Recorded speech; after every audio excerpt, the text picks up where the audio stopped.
Hadiahnya ini dulu ya.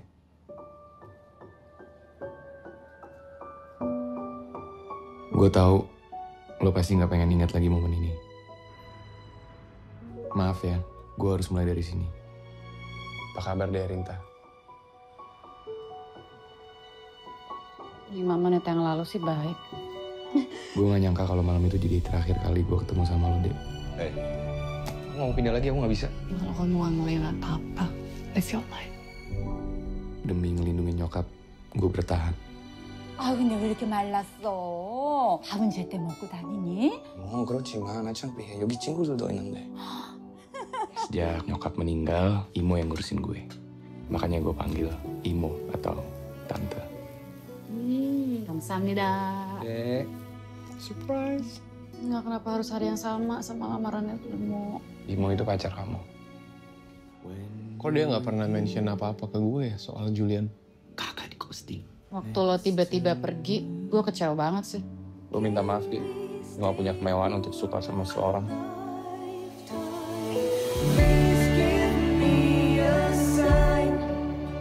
Semesta sedang mempertemukan kembali dia dan Julian. Lo tuh dulu lama ya patah hati gara-gara dia. Dek, gue gak mungkin minta lu nerima orang kayak gue, Dek. Ya harus lo tanya pendapat gue dong. Mau nggak nungguin lo? Mau nggak nerima perlakuan kayak gitu? Yang so tau.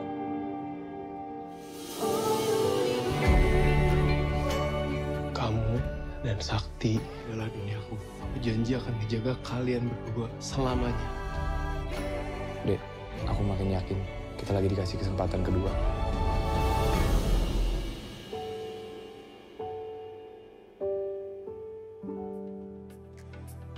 So there it is, in a world where love seems picture perfect like the romantic tales in Korean dramas.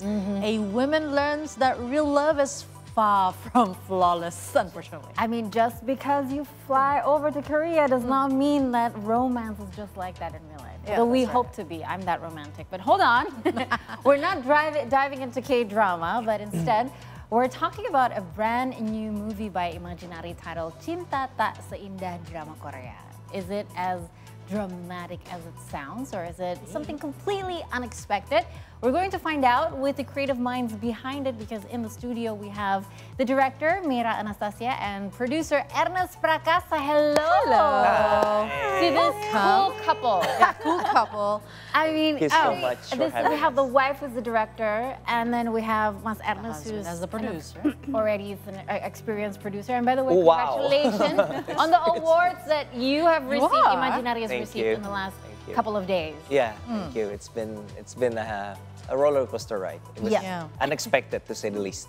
Yeah, so But well deserved, right? well deserved indeed. So yes, I'm really looking forward, by the way, for this. Thank you. And yes, and at Imajinari, what we know is that you are also the script writer. Yep. And you're also doing this directing as well for the first time, for the debut. Debut, yes. How is it? How is it like? Is it like?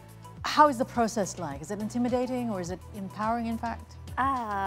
Yeah, I think it's a bit of both. It's intimidating, but also liberating for me because as a writer, when I write, I constantly putting image on my head about what's the scene is going to be like, and then when I direct the scene, I can really put my image into a visual. So it's really fun, but also intimidating in some ways because it's my debut. So I have to work with seasoned actors and then crews. And also the producer. Who is the producer again? Your relationship with the producer, what is it? My husband. Yeah, of course. My husband, the producer. So I think it's a bit overwhelming. Right. But I don't think it's the last time for me.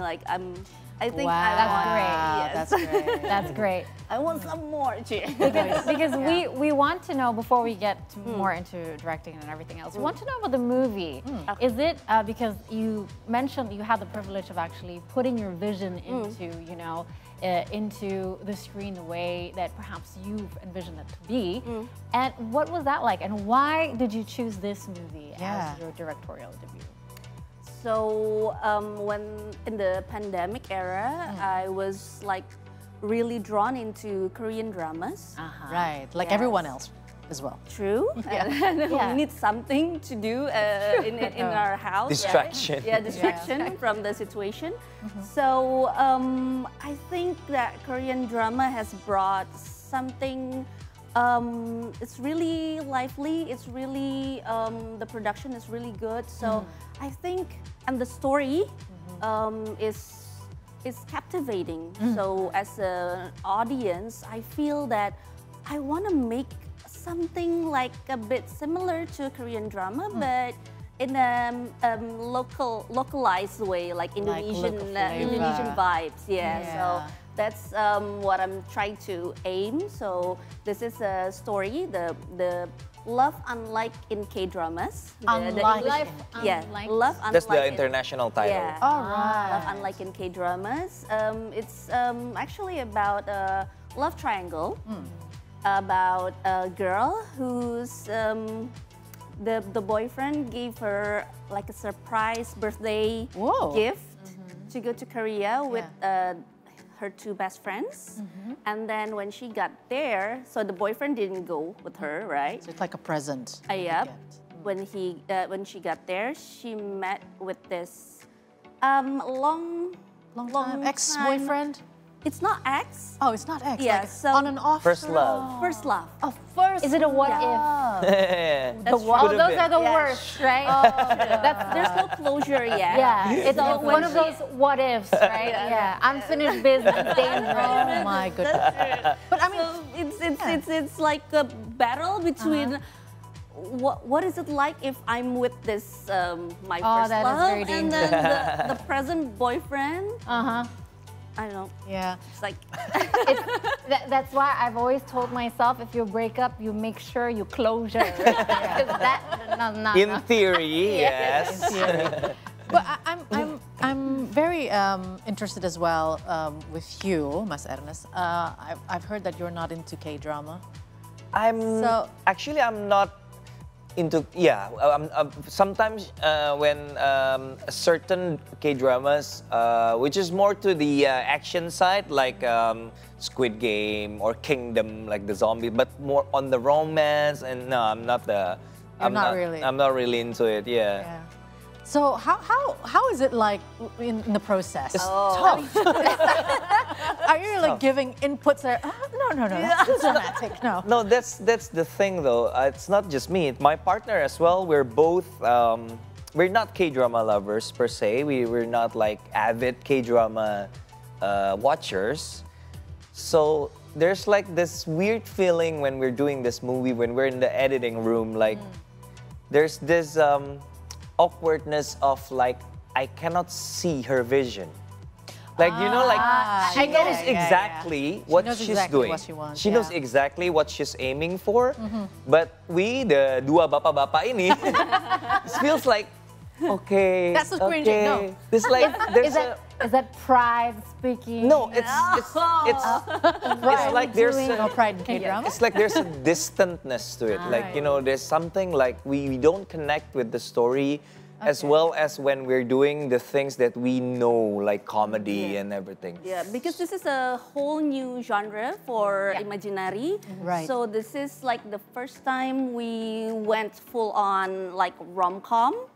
So maybe Jatuh Cinta seperti di film-film by default is also a rom-com, very but different one. But it's not like there's no like Korean style or anything. So this is a relatively new genre also. So last night when we got to the premiere, me and my partner as producers, we finally see how people in the studio react to it, and Were you we surprised? finally understand her vision. This is what she's Finally, I bet it's like over 80% women in the studio. oh man, not really. You know what's the most interesting part is? What is that? Even not only the females who are like Swooning. spontaneously reacting reacting. to it. The man who feels like they're on Bimo's side and feels like the girl is micro cheating in soul. They're like, hey. Like, it's very fun. It's a very fun experience. I'm interested in knowing, though, how was the pitch like when you first proposed this, let's say, to Imajinari? Because we realized that the shootings took in South Korea, which probably needed more into our most expensive movie for sure so far. How was it? I mean, to explain it to this two bapa that is. That this is necessary. Yeah, this is necessary. You just can't see it now. Really good question. So yeah, because we live in the same house. Okay. So yeah, when I first like came up with the premise, I told him about it, and he's like, yeah, okay, yeah, just write it, and then you get back to me. And he said, okay. Then I write it, and then when I give it to him, he's like, I thought you were making rom-com. What is this? So there's like a lot of plot twists and all. It's more like a K-drama homage to K-drama. So when I give it to him, he's like, yeah, okay. But I don't know. Maybe you should ask him why. Yeah, Because I think there's when we as Imajinari will always strive to find something new and authentic and fresh. And then there's two ways about it. Either you go and do something that's entirely fresh, like doing a rom-com in black and white, or like doing a movie with like full-on cast, Indonesia Timur cast, like Kakak Bos.